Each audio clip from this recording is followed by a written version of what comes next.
Hey everybody, thanks for stopping in. Today I'm Ror Alexander, the director of the ASPATA Academy. This is the Asian Sports Performance Athletic Training Academy. And today I just want to do a little video about proper warm-ups. It's one thing that a lot of trainers don't really do very well. And it's something that you have to put a lot of thought into when you're doing a warm-up. You just don't want to throw a client onto a treadmill, for instance, for 5 minutes and then throw them right into a hard workout. So whenever you're designing a warm-up, there's always quite a few steps that you should follow if you want to give them a really good warm-up and get them ready for a really good session.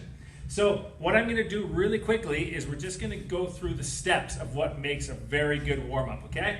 So the first thing you want to do is a general warm-up, okay? That tends to be where most trainers start and stop the warm-up. So what this is 5 to 7 minutes on a treadmill, maybe a little bit of jump rope, jumping on the rowing machine, something that's just going to start increasing the heart rate, getting the body temperature up, start getting the synovial fluid moving to the joints, start loosening up the joints. Okay? Then what happens is a lot of people just from there, they just go off and do their session. But we don't want to do that, especially if you're dealing with clients that are in their 30s, 40s, and 50s. You have to spend more time on mobility and really making sure that those muscles and those joints are warmed up. So what you should do is you go from your 5 to 7 or even 5 to 10 minute general warm-up, and then you move into specific warm-up and dynamic stretching. What that means is that the specific warm-up means that you're going to be doing movements that relate to the exercise that you're going to be doing a little later on. So if you're, say, having a squat day, your specific warm-up is going to be some body weight squats or some lunges, something to get the hips open, something to get the knees warmed up and the ankles warmed up. And a great way to do that is through some dynamic stretching. Now, dynamic stretching is not like static stretching where you're sitting and you're holding a movement for, say, 1 minute or 2 minutes. Dynamic stretching is much more explosive, more movement orientated. So something like high knees or kicking up nice and high. Those sorts of things are dynamic stretches. So if I'm doing squats with a client, I know that I'm going to be hitting their glutes and their hamstrings and their quads. So I'm going to do a lot of high knees, butt kickers, bringing my toes up to my hands. I'm going to go through a lot of that.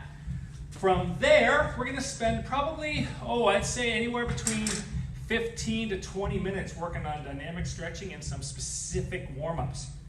Then, from there, if we're going to be working on some heavy movements that day, I want to go to what's called a CNS Prep or Central Nervous System Prep. That is going to help us get all the motor units in their body firing so they'll be able to lift those heavy weights later, okay? We definitely do not want to avoid Central Nervous System Prep, and it's really easy to do that.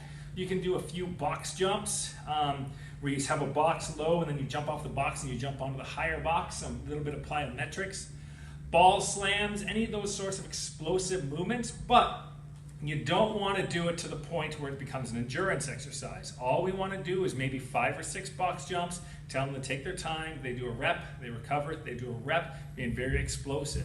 And then the last step you want to do is what they call exercise specific.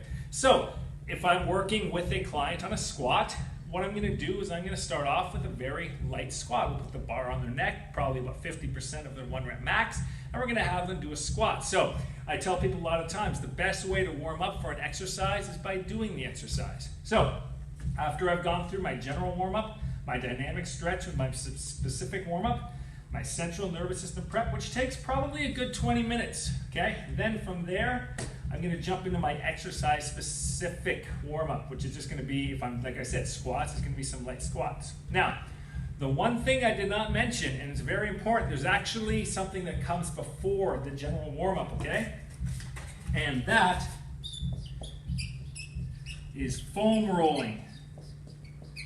So, I'm going to do another video on another day about proper foam rolling, but proper foam rolling is done actually before you even start the general warm-up. So make sure you keep in tune here. We're going to have a little video about proper foam rolling and how to do it correctly and when to do it. So until next time, I'm Ror Alexander, and thanks for stopping in to ASPATA.